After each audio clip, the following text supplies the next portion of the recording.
जे आपल्या करमाळ तालुक्यामध्ये साहेब, आपल्या करमाळ तालुक्यामध्ये जास्तीत जास्त बॅकवॉटर भाग आहे आणि त्या बॅकवॉटर भागामध्ये कमीत कमी 10 किलोमीटर 5 किलोमीटर असे पाईपलाईन आहे.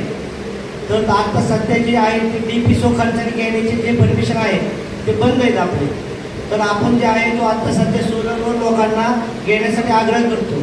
खरी परिस्थिती आहे की तिथं मोटर मारण्याला सुद्धा जागा नाही, तर तुम्ही सोलर कुठं मारणार, हा पहिला प्रश्न. दुसरा प्रश्न असा आहे की तिथं जर तुम्ही सोलर जरी मांडले तरी सुद्धा तिथून त्याची कॅपॅसिटी तेवढी पाणी खेचायची त्या मोटरची राहणार नाही. तर आपण जे स्वतःच्या खर्चाने जी शेतकरी DP घेते तर त्याला परमिशन देण्यास आणि कनेक्शन देण्यास परमिशन द्यावी व याचा पाठपुरावा माननीय आमदार साहेबांनी पालकमंत्र्यांकडे शासनाकडे करावा. हा एकदम अत्यंत ज्वलनशील विषय आहे.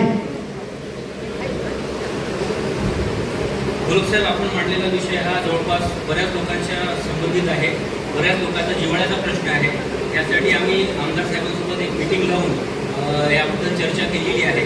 परंतु हा वीज कंपनीचा धोरणात्मक निर्णय असल्यामुळे आपल्या लेवलचा हा विषय नाही.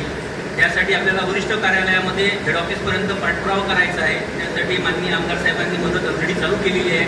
त्यांनी 2 वेळा हेड ऑफिसला याबाबतीत भेट पण घेतलेली आहे आणि यापुढे सुद्धा आपण करून घेऊन याच्यातून काहीतरी चांगलं होईल. माझा दुसरा प्रश्न MSEBच्या संदर्भातलाच आहे की तो आपल्या इथं जो सबस्टेशन आपल्या इथं जे DP वगैरे मिळतात, DP जाळल्यानंतर सहसा आपल्या शेतकऱ्यांना स्वतःच्या खर्चाने ते भरून आणावं लागतात. ते काही लगेच लगे आपल्या इथं उपलब्ध होत नाही. तरी सुद्धा त्याची काही तांत्रिक अडचण असेल त्याचा पण एक खुलासा करावा.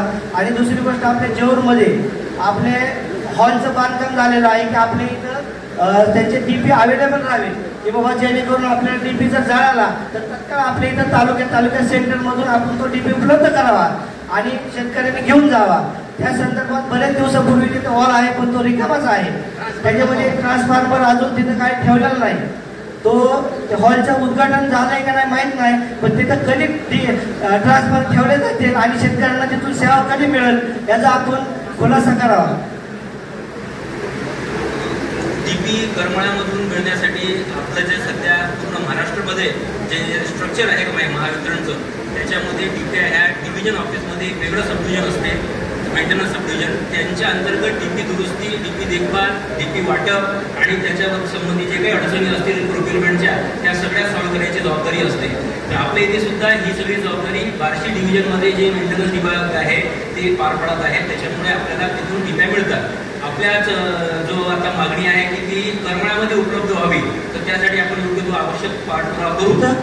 हॉल आहे साहेब ऑलरेडी, पण त्याच्यामध्ये अजून तो आलेला नाही. त्याच्यामध्ये तुम्ही हॉल बांधणी केली, तिथं हॉल बांधलेला आहे ऑलरेडी, पण त्याच्यामध्ये तुम्ही अजून ते आणून ठेवलेलं नाही आहे ट्रान्सफॉर्मर.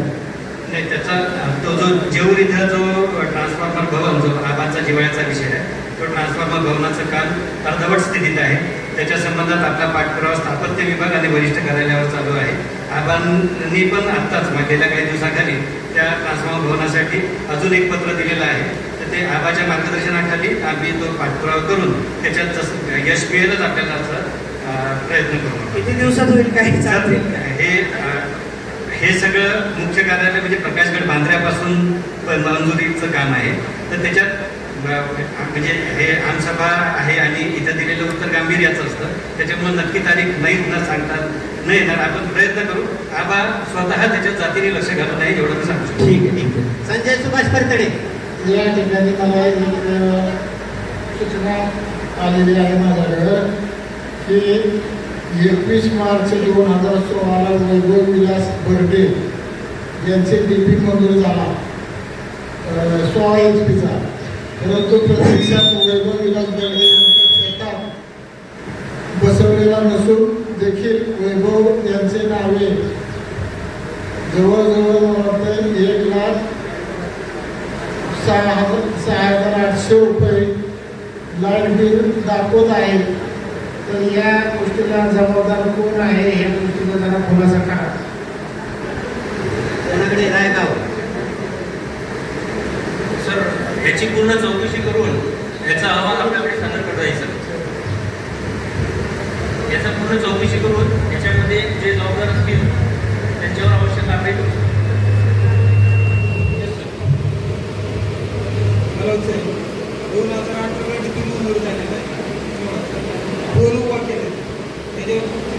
काहीच नाही. आता जर तुम्ही जरा गेलं तर ते अधिकारी तुम्हीच फोन उचलत नाही. दुसरे अधिकारी तुम्हाला 100 वेळा फोन लागला एकदा तुम्ही बोलता, तुम्हीच फोन उचलत नाही. तर तुमचा बी फोन उचलत नाही. करमाळा डिव्हिजनमध्ये तुम्ही दोघंही फोन उचलत नाही. एक काही कार्यकर्ता 8-8 दिवस लाईट नसते तरी तुम्ही फोन उचलत नाही. हे मीठ गाव आहे, इथं फोन ओढल्यात शेतकरी उभं राहिला आहे आणि ह्याला लाईट डीपी लाईन काहीच नाही, कारण नाही, फक्त फोन दिल्यात. जिल्हा परिषद सदस्य तुम्हाला प्रश्न विचारते तर गांभीर्याने घ्या आणि उत्तर सांगा. कृषी पंपाचे जेवढे कनेक्शन्स आपण नोव्हेंबर 2024 पर्यंत दिलेले आहेत, त्यानंतर जे पेड पेंडिंग राहिले ते सर्वच्या सर्व एकतर रिफंड करण्यासाठी त्याच्यामध्ये गव्हर्नमेंटने आदेश दिलेले आहेत किंवा ते कनेक्शनचे जे अर्ज आहे ते सोलरमध्ये डायव्हर्ट करायचे. जवळपास बऱ्यापैकी अर्ज हे सोलरमध्ये कन्वर्ट करण्यात आलेले आहे आणि राहिलेल्या ग्राहकांना त्यांचं सेपरेट डिपॉझिट परत करण्याची प्रोसिजर सध्या सुरू आहे. संजय फरतडे.